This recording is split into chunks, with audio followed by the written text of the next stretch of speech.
ในวันที่2กรกฎาคม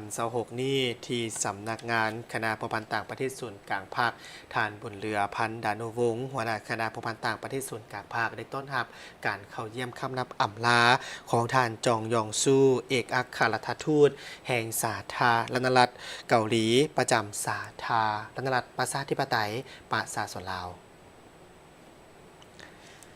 ในโอกาสดังกล่าวนี้ท่านหัวหน้าคณะผู้พันต่างประเทศศูนย์กลางภาคได้แสดงความสุมเสยและติราคาสูงต่อผลสำเร็จในการปฏิบัติหน้าที่เวียกงานทางการทูตอยู่ลาวของท่านจองยองซู่ในตลอดระยะที่ผ่านมาโดยประกอบส่วนอย่างตั้งหน้าเข้าในการสุกยู่และส่งเสริมการร่วมมือระหว่าง2ประเทศลาวและเกาหลีในหลายด้านเป็นต้นกอแมนในด้านสาธารณสุขการค้าการลงทุนกสิกรรมและการพัฒนาพื้นฐานโครงสร้างพัฒนาชนบทและทรัพยากรมนุษย์โดยเฉพาะกอแมนการให้ทุนการศึกษาสำหรับนักศึกษาและพนักงานรัฐกรของลาวไปศึกษาเรียนต่ออยู่ที่สาธารณรัฐเกาหลีรวมทั้งการช่วยเหลือเพื่อพัฒนา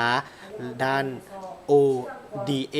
และอื่นๆโดยผ่านกลไกการร่วมมือระหว่าง2รัฐบาล